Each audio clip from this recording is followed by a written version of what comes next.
So, in our professional and personal life, we have conflicts of many types, and they always say big conflicts happen because of ego, attitude, emotion are mixed in professionalism. I am not today talking about how to avoid conflict because we are all human beings. We fight. We have emotions. And whatever we say that keep your emotion at the door and then enter and then do all your business, it doesn't happen. We fight. We have conflicts. We have conflicts with our colleagues, with our bosses, with our team members, or in personal life with many people, and even in professional life, say customer, supplier. So today, let us talk once conflict happened. Now what? What to do? Now some will say, oh, it happened, forget it, move on. No, because when conflict happens, it is not that you have hurt somebody, you have hurt yourself also. And even if that person is not friend or he is a professional competitor or anybody, he is a customer whom you don't want to deal with you, that emotion remains in your heart and that stress is built up unless you reconcile that conflict. So let us talk about how to reconcile. First thing is time. Some conflicts needs immediate attention. Some conflicts do not need immediate attention because if the things are very high level, then if you go immediately to reconcile, then that person will say, no, no, no, don't come to me, don't talk to me. So you need to guess whether this needs to be immediately attended or this needs to take some time and attend it. So you need to find out that. Important thing is not just for that person, but for you also. Are you also prepared and ready to do that? Because when you reconcile, you need to be honest. You don't have to reconcile just for the sake of reconcile. Because people will say, go and reconcile with him. He is or she is an important person. And then you go and do it. No, that won't help. Because that person will make out you are doing for the sake of doing. So time for you also is important. When you are ready, then you reconcile. When that person is ready, you reconcile. So time element. Second element, when the things are very emotional, the conflict has become emotional. And whatever you say that this is my professional fight, but it is never remain professional. The emotion comes. Sometimes bad words are used. Sometimes bad words means words which are not required. But we are all human beings. We are not gods. So it happens, and we speak those words. Afterwards, we realize this is not what I wanted to say, but it happened. So go and apologize.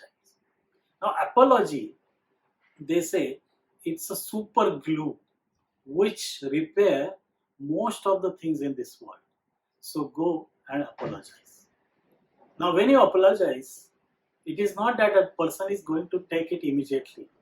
He may tell you few things. So there is a famous thing that you need to have courage to speak up. But in this case, you need to have courage to listen.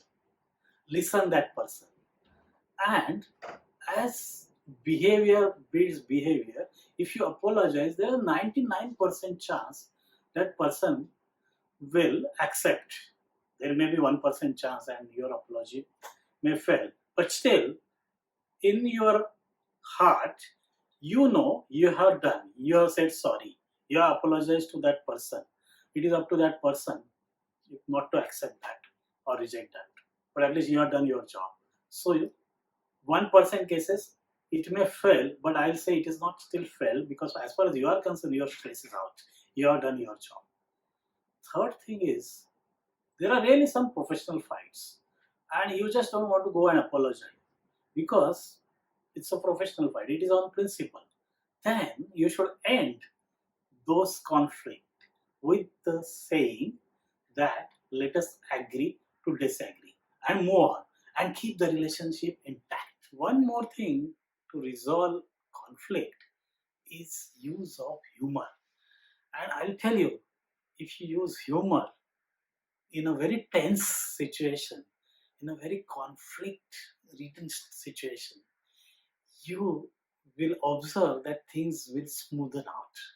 Because, as I earlier said, behavior breeds behavior. Humor will play that role and things will ease out and your conflict will be resolved very easily. Now, people will say why we should reconcile, why we should resolve the conflict. So, I'll tell you, sometimes you don't have to reconcile. Things automatically gets reconciled.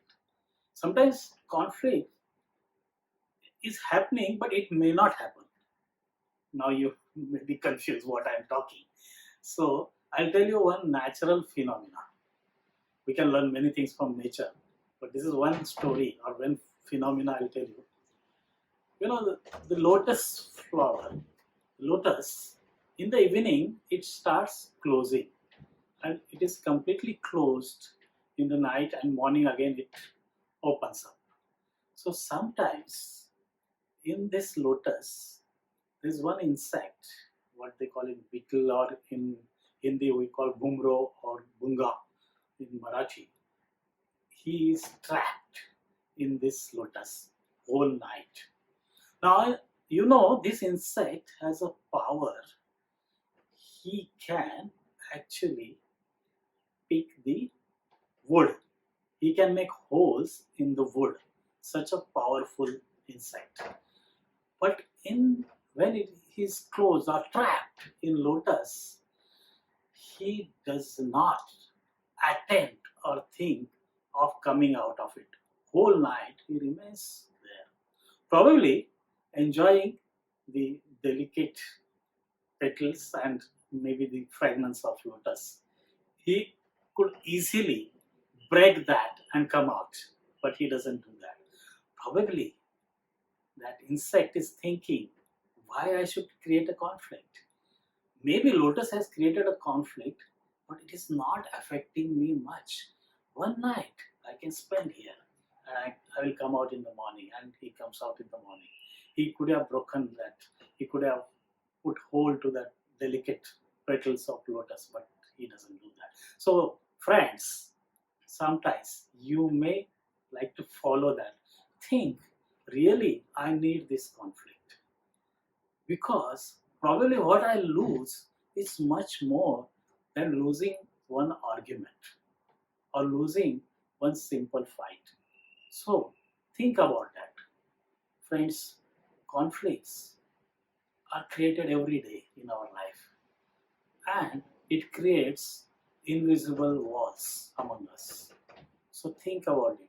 We don't want walls, we want bridges.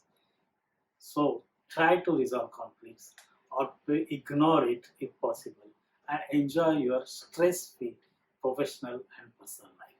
Thank you.